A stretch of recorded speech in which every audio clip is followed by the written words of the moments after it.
Carter Brown, Mysteries. Adventures in excitement and suspense, based on the best-selling novels by the slick storytelling sensation, Carter Brown.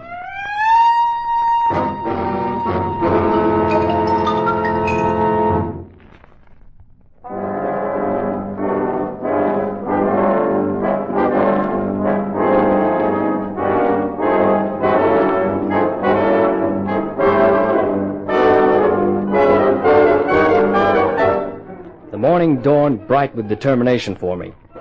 The old man and Sue Pearson may have taken what I said for bravado, but I was determined to prove that the jinx tag they'd fixed on Whitney Kent was a lie.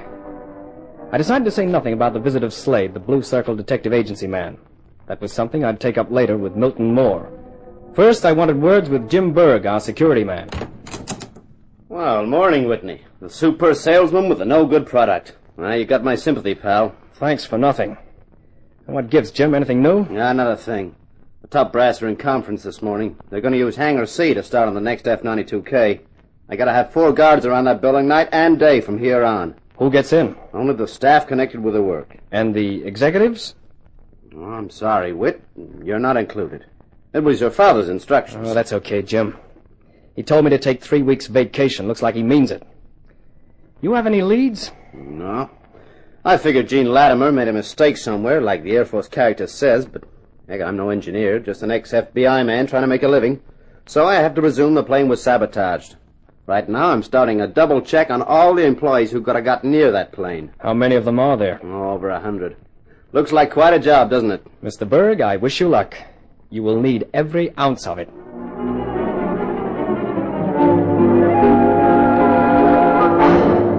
Well, you're around bright and early, Whitney. Just paying my round of calls.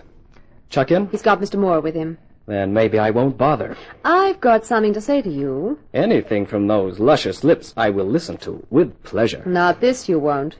It's about last night. The way you talked to your father. Why can't you even try to appreciate his point of view? His point of view goes no further than Kent Aircraft. Everything else runs a bad second. You're a fool, Whitney. And you're a beautiful girl. But if you don't stop worrying about your boss and start enjoying life, you'll look in your mirror one fine morning and realize it's too late.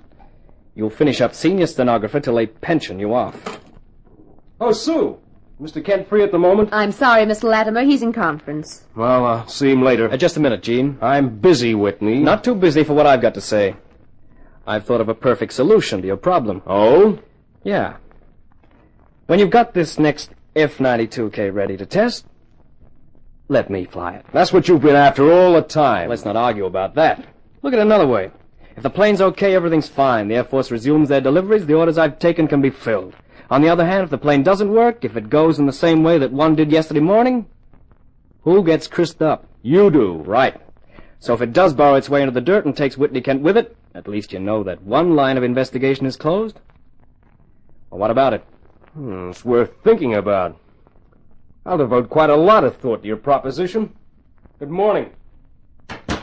Why do you have this hero complex? Why don't you let the experts work it out? People like Latimer and Jim Berg and the others. It's their job. Except for one thing. They can't fly. They can never appreciate how Hank Jordan felt when the plane got away from him. It's beyond their experience. But not beyond yours. Because you're not only a flyer, but a hero as well. Yeah, if you want it that way, that's just how I do feel. You spent your life shining the seat of your skirt on a stenographer's chair. You don't know any more about it than the rest of them. Who the heck are you to sneer at the guys who fly the planes? I wasn't sneering at the real heroes, Whitney. Only the phony ones. Thanks for those kind words. One of these days you'll eat them. And they'll give you indigestion. I swept out of our office and headed down the corridor to the office of Milton Moore. I figured he'd be finished with his conference with Chuck pretty soon, and I wanted to talk with the new director. It was easy to ignore Moore's red-headed secretary's protests, though not her profile, and I settled down in his private office to wait.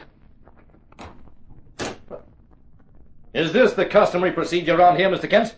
Bursting into people's offices without permission? Oh, I'll give you permission, Mr. Moore. You can come right in. Your kind of behavior is something I am not accustomed to. There's something I'm not accustomed to either.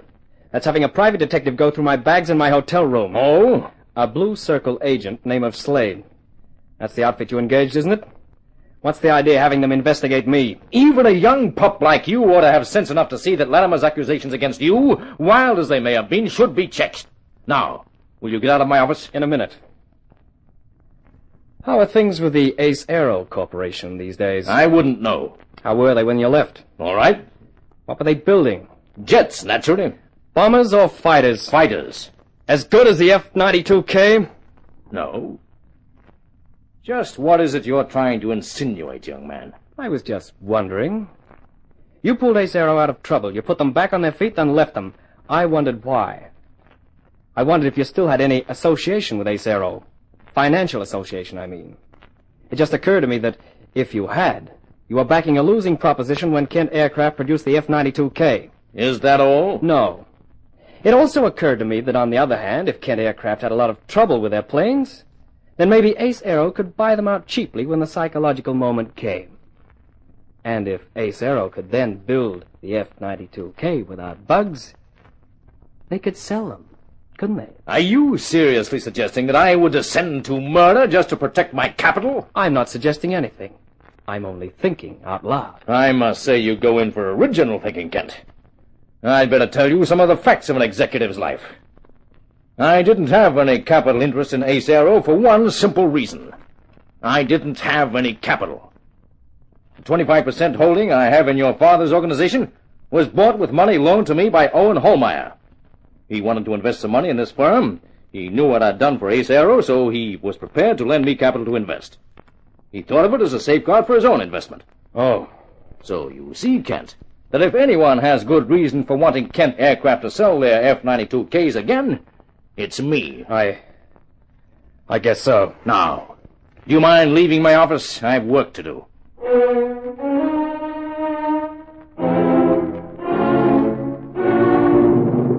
Of all the crazy fool things to do... Not to me, Chuck. Mr. Moore was having me investigated, so I thought I might give him a little of the same treatment. I'm not talking about that. Moore had it coming, you gave it to him. Made me feel sort of proud of you. For the first time. No, Whitney.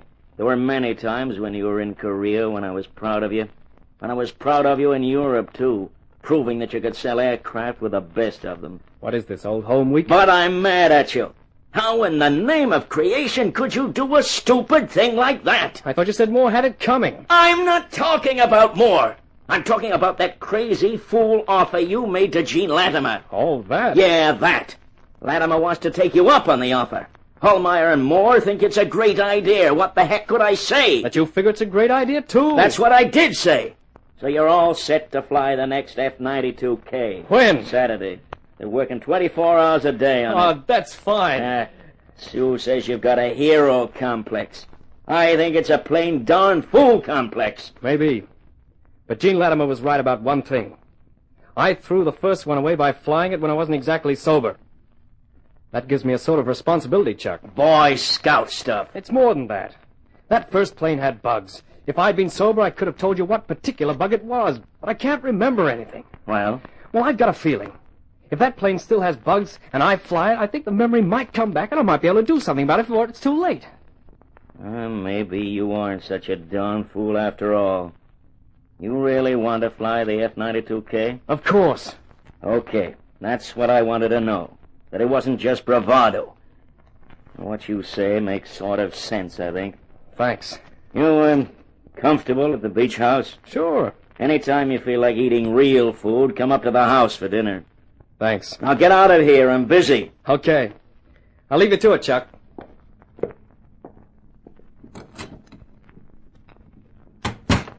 Well, congratulations, Whitney. On what? That interview with your father. Oh. The perfect secretary.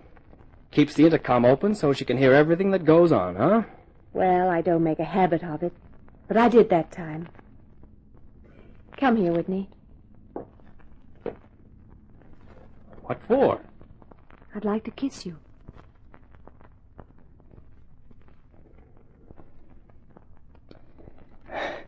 Well, to what do I owe that tremendous experience? You could call it an apology. I was quite wrong about you, Whitney Kent. I'm sort of glad I was wrong, too.